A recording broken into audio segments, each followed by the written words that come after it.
खुद्द वाल्मिक कराडच आता कोर्टात धनंजय मुंडेंविरोधात साक्ष देणार।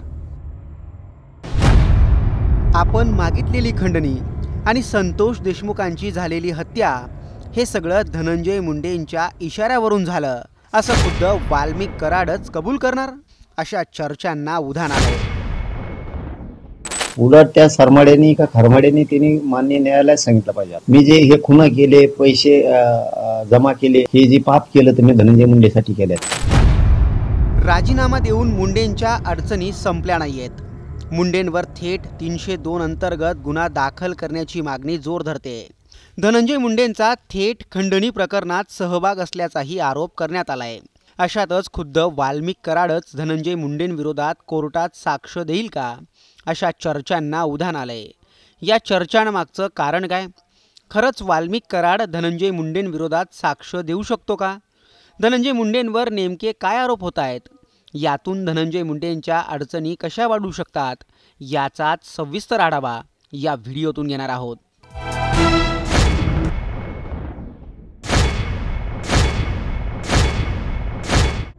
संतोष देशमुखांच्या हत्येचे निर्घृण फोटो समोर आलेत आणि धनंजय मुंडेंनी तब्येतीचं कारण देत आपला राजीनामा सोपवला। पण तरीही धनंजय मुंडेंसमोरच्या अडचणी कमी होण्याचं नाव घेत नाहीये। सरपंच संतोष देशमुखांची हत्या खंडणी प्रकरणामुळे झाली आहे, असा दावा पोलिसांनी केज कोर्टाला सादर केलेल्या चार्जशीटमधून केला आहे आणि याच खंडणी प्रकरणात धनंजय मुंडेंचा सहभाग असल्याचा दावा सुरेश धस यांनी केला आहे। खंडणीसाठीची महत्त्वाची बैठक धनंजय मुंडेंच्या हजेरीत सातपुडा बंगल्यावर झाली आहे, असा मोठा आरोप सुरेश धस यांनी केला।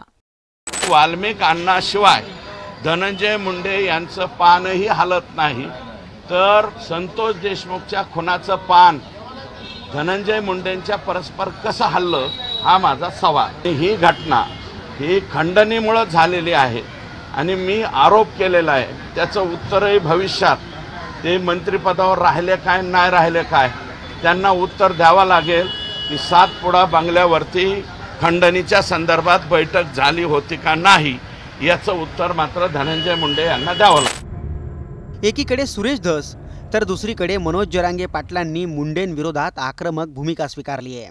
आरोपींचे धनंजय मुंडे यांच्याबरोबर जवळचे संबंध आहेत। आरोपींनी सगळं काही धनंजय मुंडेंच्याच सांगण्यावरून केलंय, असा आरोप करत मनोज जरांगे पाटलांनी वाल्मिक कराडने आणि त्याच्या कुटुंबियांनी धनंजय मुंडेंचं नाव घेतलं पाहिजे, असा सल्ला दिलाय। धनंजय मुंडे 302 मध्ये, कारण वाल्मिक तेव्हा पैसे कमीत होते याच्यासाठी, धनंजय मुंडेसाठी। पाप कोणासाठी केलं? त्यांनी धनंजय मुंडेसाठी। उलट त्या सरमाड्यांनी का खरमाड्यांनी त्यांनी मान्य न्यायालयात सांगितलं पाहिजे, मी जे हे खुना केले, पैसे जमा केले, हे जे पाप केलं ते मी धनंजय मुंडेसाठी केले, कारण त्याला बोलणं गरजेचं आहे। पाप डोक्यावर ठेवून त्यांनी मरू नये, तो मरणारच आहे आता त्याला फाशीची, त्यामुळे त्यांनी पाप डोक्यावर घेऊन मरू नये।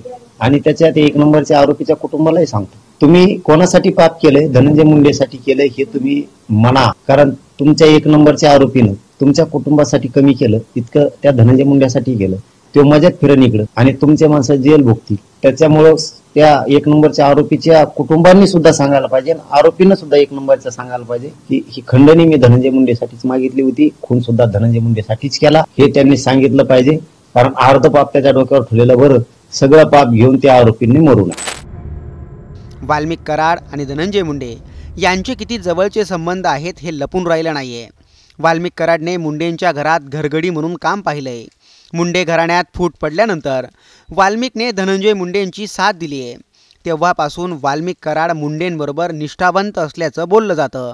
त्याच कराडला आणि त्याच्या कुटुंबियांना जरांगेंनी थेट मुंडेंविरोधात बोलण्याचा सल्ला दिलाय।